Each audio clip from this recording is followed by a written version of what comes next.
Okay, cool. So yeah, let's start off with a little bit about me. My name's Bengiestep, or that's my tag.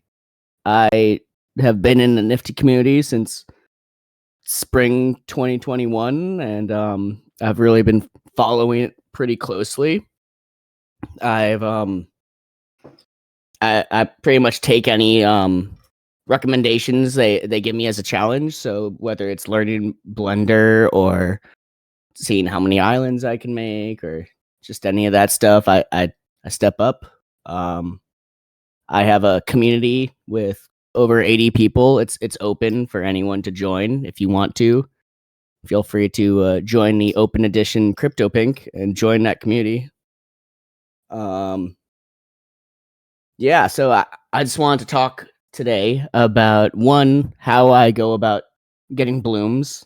I've spent a lot of time thinking about how to efficiently get it because I don't always have the most time, but when I do, I like to efficiently get my blooms.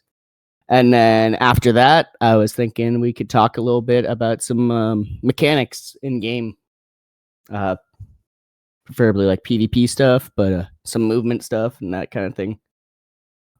So yeah, for my islands, I have three that I'm very proud of. I actually have one that I haven't really um, debuted yet. I'm gonna say. Um, a lot of people in here know Pink Haven. That was kind of my first big island that I hosted the Pink Palm challenges on back in season 1. I'm still planning my next big event series for the UGC. So don't worry, there will be a way to get a pink palm. Let's see, I got an image of one of those. Yeah, just Nifty Island has really I love what it's done, and like it's really helped me explore things that I wouldn't have, like just taking something that CryptoPink. I'll talk a little bit about that. So CryptoPink was originally a meme I made for friends where I was kind of doing a parody of NFTs where I would just do like they're on OpenSea, but they're just like a quickly drawn kind of like almost ugly drawing that I made on Microsoft Paint, and then I would send them out to friends and just be like, "Hey, here's your NFT." But it's since then it's really adapted into like my whole aesthetic. I've been rocking my CryptoPink 1 avatar pretty much since I've been able to upload the avatar. Um, and yeah, people recognize it. A lot of people will shout out the CryptoPinks and stuff like that. So yeah, I was thinking maybe we could start with a tour of some of my islands. So let's boot up the Nifty. And we're gonna start with Pink Haven because that was the first big island I made. And I like a lot of my islands to have a concept. This is something that anyone can take from, and I'm sure a lot of you do this. I see a lot of legends in here. Um, oh, I'm updating. Whoops. But so the concept for Pink Haven was initially I wanted it to have an upper city and a lower city. And I wanted there to be like some elements of like some edgy elements like poverty and like just how the upper crust, the upper city is like really like high tech and like kind of thriving, and then the lower city is just kind of struggling to make it by. And I've really injected my whole CryptoPink narrative into my islands as well. So I have been working on some lore with it too. Let's go to the dashboard because it's not on there.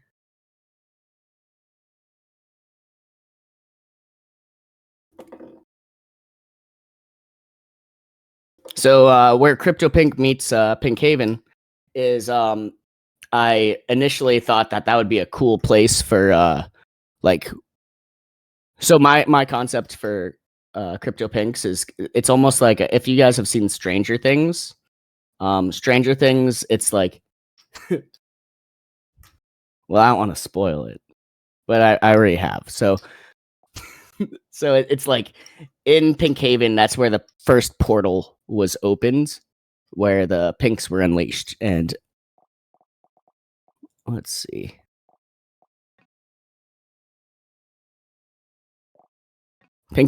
Haven, I made with a very close friend of mine, and it was a very enjoyable process to create with a friend. I would totally recommend doing that. It is a little heavy. Pink Haven's been featured in a couple quests, and it's really struggled with having a lot of people on it. So I don't use Pink Haven that much nowadays.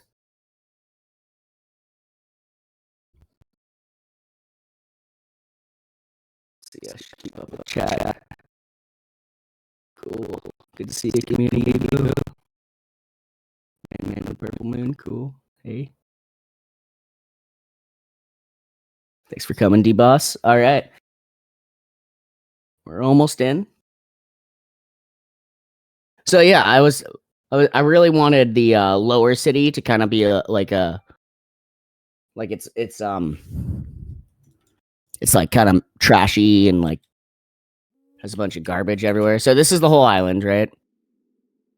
We got the upper city, and yeah, we got Pfizer Raceway. There's definitely like edginess to it, and then yeah, the lower city is heavily there. It's being watched heavily, and yeah, I just want it to look like kind of like beat down and like it's really had some history to it. There's like a whole network of caves that everyone gets lost in the caves because they all look kind of similar. But I do like to think of the caves as like a little rebellion encampment that's going on in there. I really find enjoyment in bringing the details to islands. So in Pink Haven, I was talking about how the portal was opened for the first Pinks, and this is the mining camp or the mining caves. And if you open in here, there's like kind of like a secret government style portal that was opened, and the crypto pinks are kind of leaking out. I actually have a custom error screen that I got going on those flat screens. But yeah, so that's Pink Haven. That's my first map. Not only is it featuring the upper and the lower city, but it also has two arenas. It has this, I'm gonna call it let's see. I call it the medium arena.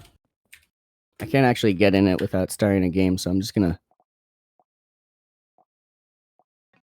start one real quick just by myself, just so you guys can see the arena. I'm sure a lot of you guys have played in this one.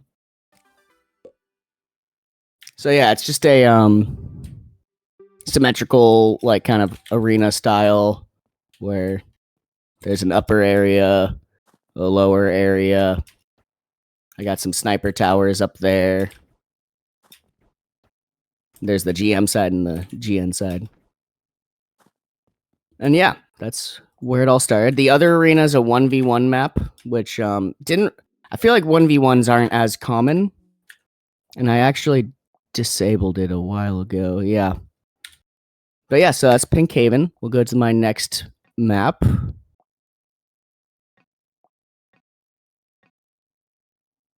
Let's see if this works.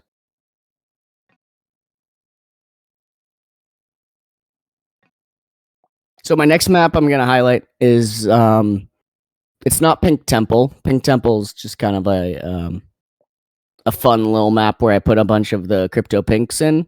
It's got a bunch of blooms, but besides that, we're gonna go to Benji Nation, which is my next conceptual map.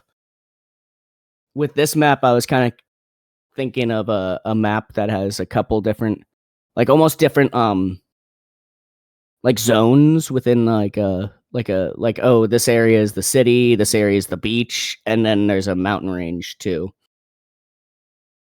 And of course, Crypto Pink is tied into it, not as heavy with the narrative, but you got to tie that in somehow, you know.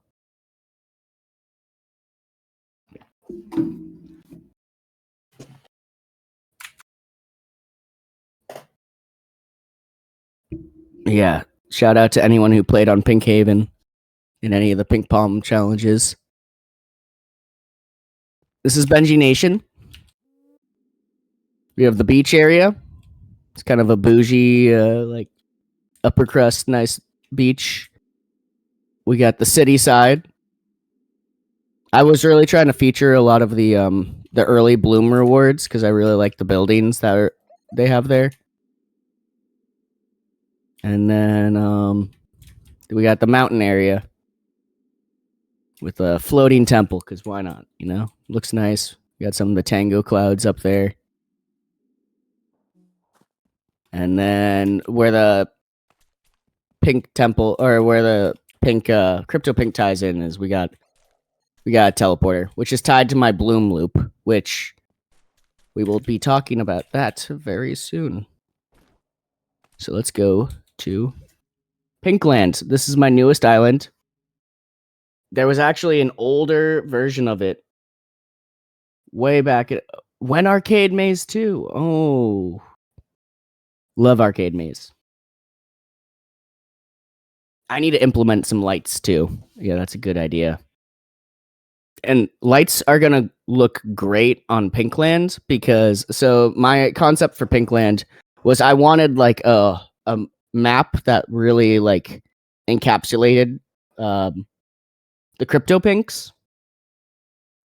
So like this is kind of like where this is like the worlds that the pinks came from through the portal, you know, so they came out of this world and went into Pink Haven. But so this is just like kind of crazy world. I was creating it with the idea of it being an arena. But I also was kind of thinking of like a kind of dark, almost like rave style. That's where like the crypto pinks exist. Yeah, exactly. I was thinking this would look so good with the lights because it is shaded in and everything. Also, something cool kind of happened. So I'm using Space Whales assets. It's this one-way barrier, but I used some on the ceiling because I thought it looked cool. And what's kind of neat is it made that pattern on the ground, which is not what I expected, but I really like the way it turned out. Really adds to the whole LED, like kind of dark cave thing going on. Yeah, so this map hasn't really I haven't really like had any events on it, but expect the next pink event to be here.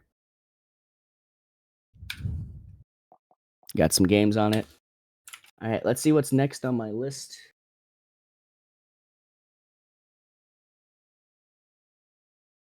Okay, so let's talk about how I go about generating blooms or getting blooms. Oh, what's the history of on CryptoPink? Yeah, so I used to make like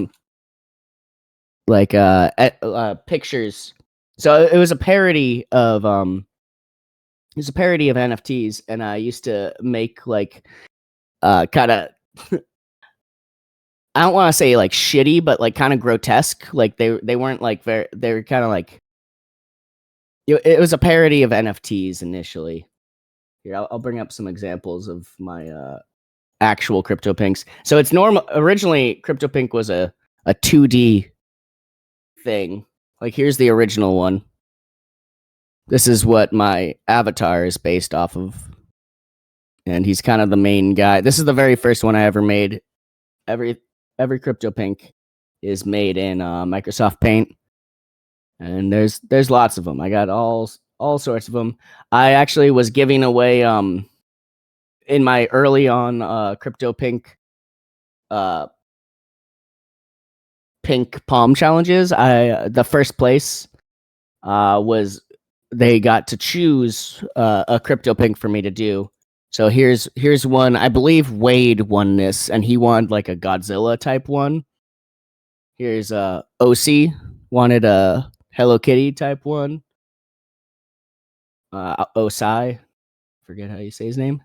Here's McSwags, so I kind of remix some people's NFTs into CryptoPinks. Here's the always missed chili kiwi, excuse me. So yeah, that's what the original CryptoPinks looked like.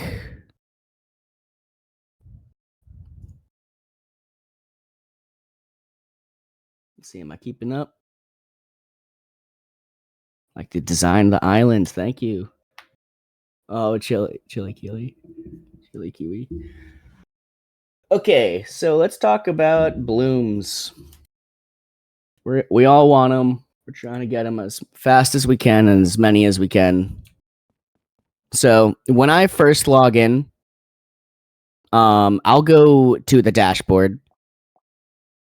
I don't think there's a way to go to the dashboard here, but the first thing I do is I like to go to an island with 50 blooms and a time trial, and I kind of go to McSwags often. This is the Bloom Trail, 150B. There's not actually 150 blooms, but he tied them all together with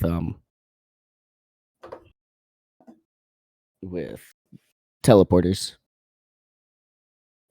But yeah, I'd recommend people creating bloom loops on their map. I think it's a great way to draw attention to your map. That's another great way to make blooms. But so yeah, everybody knows you pick up your 50 blooms or however many are on the map and continue to next place. But here's a bonus not everybody knows about. This Bloom Trail time trial, you can collect your blooms while doing a time trial, and you actually get bonus blooms at the end. Always miss that one because it's giving you your time trial blooms as well. I like this map because you get to slide through it too. It's pretty fun. But yep, so I finish it off, and look, we got our 50 blooms, and we got an additional 24 blooms. See, not bad. And then he has another one. I'll do his other one just because it's really convenient. A lot of players have done this. I think. I know on my maps there's bloom loops, but I would recommend adding time trials to them if you have an extra game slot. I really think it can add up in bonus blooms that you're getting.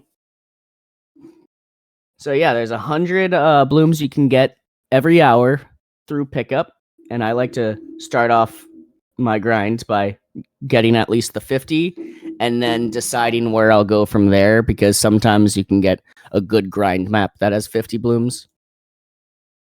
No need to get your bloom somewhere else.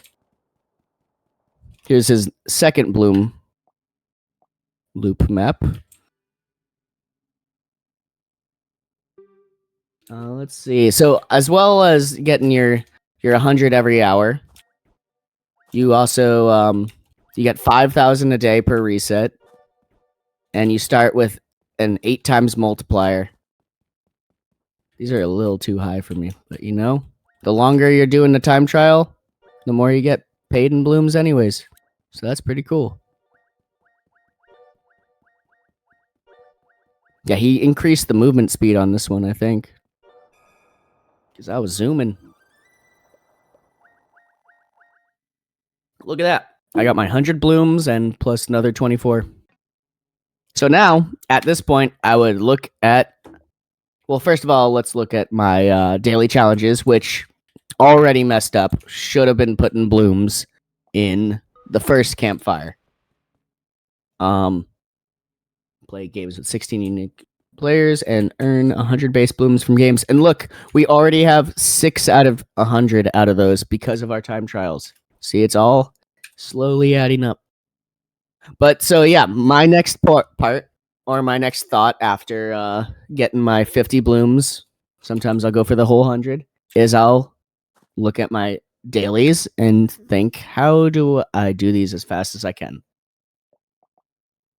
I like to prioritize the boosted ones, and if you mouse over a map, it'll actually tell you what boost it is. So these are all 1.2, and it tells you how long is on them. This one only has 2 people on it, so I'm not super interested in that. This one has 31 people, but sometimes you get at a point where it's like you'll actually end up on the first one on the secondary. But this one looks good. Looks like I can fit in the secondary one. So yeah, you can get your 5,000 daily playground games, and it starts at an 8 times multiplier. Then it goes down, and as well as that, you got your gotcha spins. So while we're waiting on this to load, let's do our gotcha spins. Why not? That's the premium quest. You're right. Yeah, that was the next thing I was gonna say. Also, is considering quests is always a good thing to do too. Yeah, let's get that 100. Let's see, 2. That's better than 1. Not bad. Oh, a blue. All right, we'll take that. Okay. So yeah, I mean, besides that, the blooms, getting blooms is just kind of like trying to score really high with a lot of people in your games. And I mean that's kind of my rotation of how to get a lot of blooms. I was thinking now I can talk about some of the mechanics while playing through some games. Feel free to join with me here. I'm in Bears on the Block. We're doing the quest and we got a boost. So we're being quite efficient now. Don't forget to put your blooms in the campfire when you get there for the daily, of course. Let's see. So mechanics I'd like to talk about. Number one mechanic. Um, this is like kind of I'm gonna call this my bread and butter combo of when I'm fighting people, and it's kind of you need some muscle memory doing it because when you first start playing, you're like, okay, I got 2 jumps and a roll, right?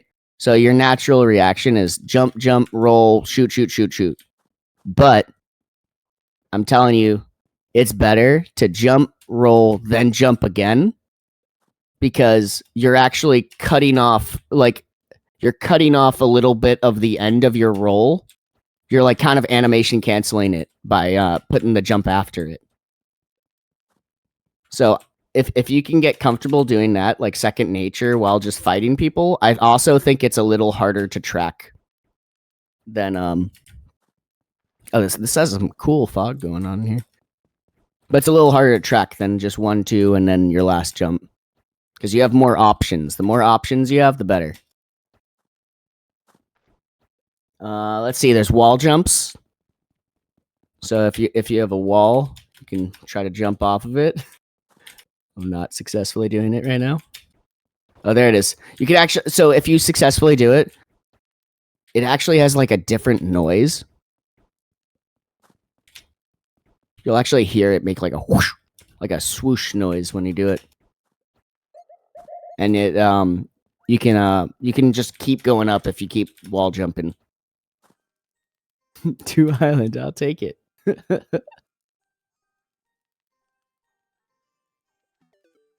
Wow, D-Boss, 15 island, not bad.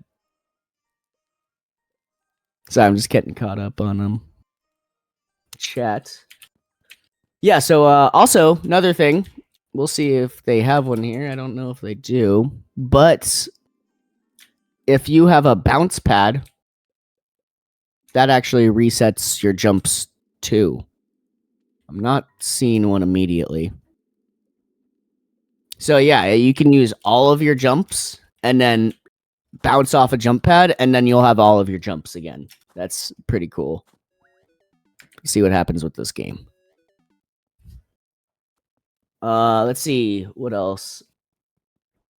So you guys know about the sword charge jetpack. This is honestly maybe I'm gonna go to my own island just so I can.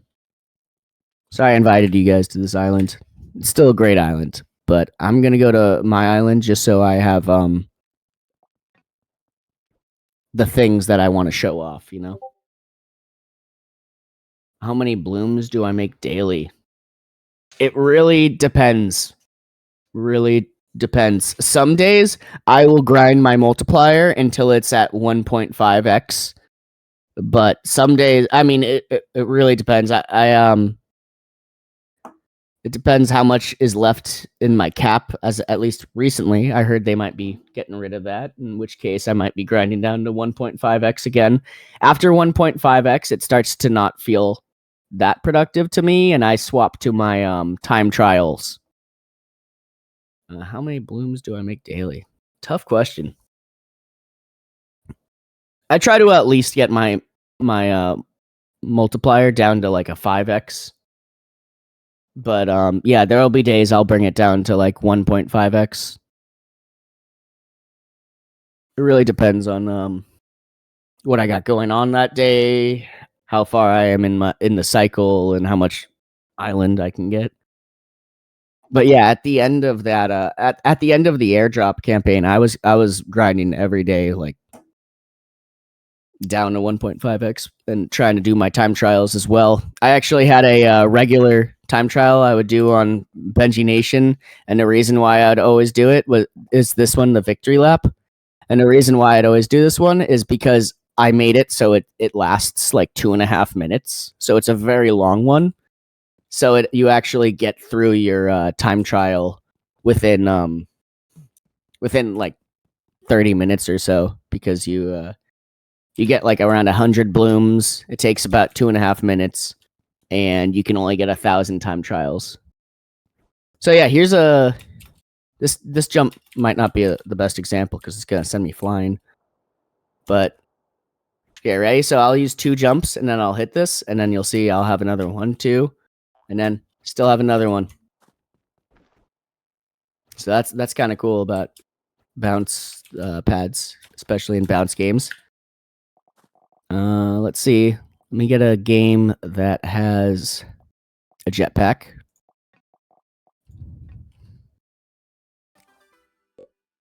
So I wanted to show you guys this move, which it's been significantly nerfed, but still pretty good. I don't know why my Ultra Blade isn't on, but that's okay. So what you do is you charge up, you swing, and then gotta have a jetpack. And if you look at the animation of charging and swinging, there's like a part where he's really leaning forward. And the later you do it, the further forward you go. So see, I'm moving forward at a diagonal. So that was like pretty decent. But if you wait even later, you can like really go a lot more straight with it.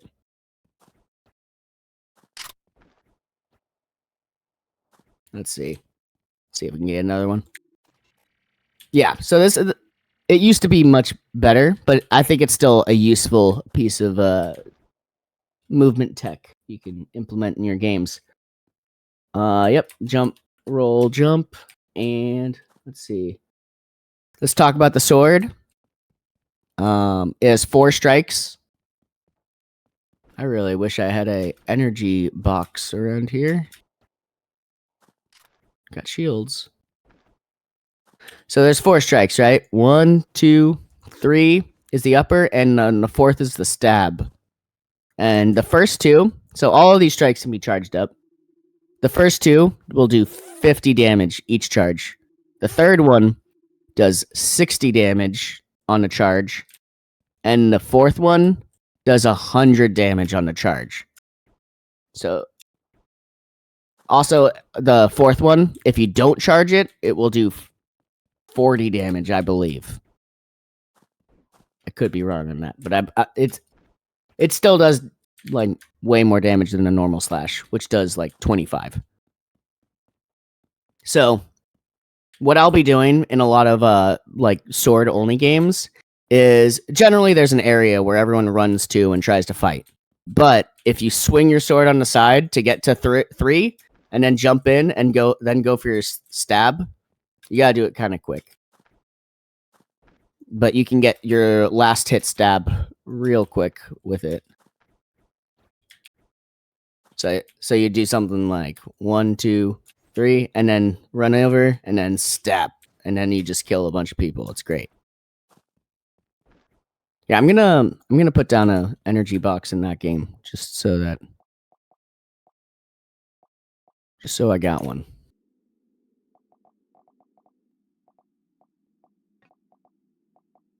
Let's see. Oh, let's have some grenades too, just so we can test some stuff over here.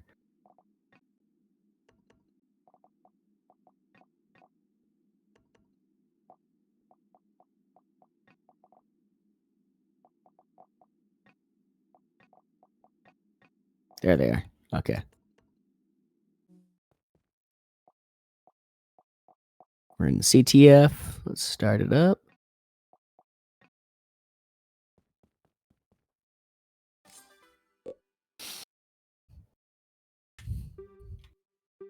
Okay, so yeah, the third strike does 60 damage. Also, a nice little combo is if you hit someone with a charged up third strike, like there, and then you can just quickly stab them. You don't even need to charge it, and that will still do 100 damage because it's the 60 damage from the third one. 60 to, I mean, that was a charge up last one, but even if I didn't charge it, it would have been 100 total. 60 and then stab, and that would have been a kill too, unless they had shields, of course. Other mechanics. Quick I call this the zone. I call him zone, but I call it the zone special because he is a master at this. So when you have the ultra bullets and you're working on like shooting, and then right as you swap, right after you shoot, you swap, and then you can essentially take out the So ultra bullets have like a bit of a cooldown in between shots, but you're essentially taking that out, putting a shield, and then shooting right when it's back up. Shout out to Zone for destroying me in lots of ultra bullet games with that combo. Another thing, put down these grenades for this reason. I've been having a lot of fun recently with this combo is when you have rockets, or it also works really well with balloons. But generally with rockets, you want to jump up and shoot them, right? Well, you jump up, shoot, grenade, shoot. So jump up, shoot, grenade, shoot. And it's just like explosion, explosion, explosion. It feels very satisfying when you get it right. Not like that. You don't want to hit yourself. But yeah, it works well with balloons or anything that's slower rate of fire that you can squeeze a balloon in there, or squeeze a grenade in there. That's pretty nice.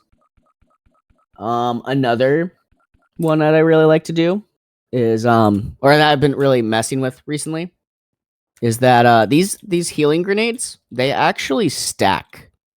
So you can use one of them and it will heal you up like at that rate, right?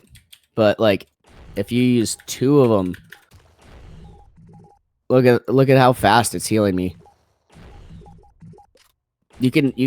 I've found myself just like camping on a on a healing spot and just like mashing them.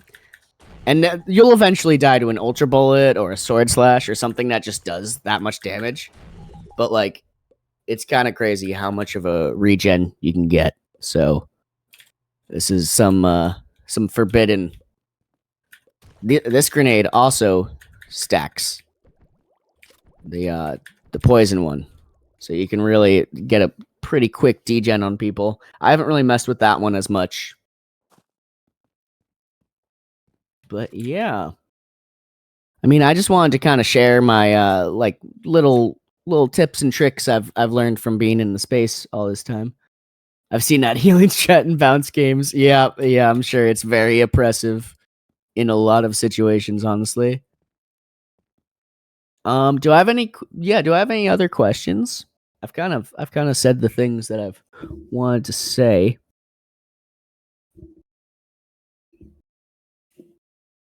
See, just go typing. Good to see you. Just go.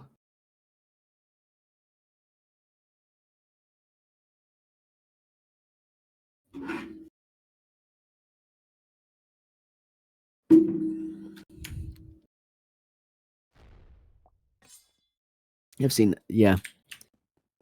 Well, yeah. Thanks for coming to my TED talk. I mean, my learn from a legend.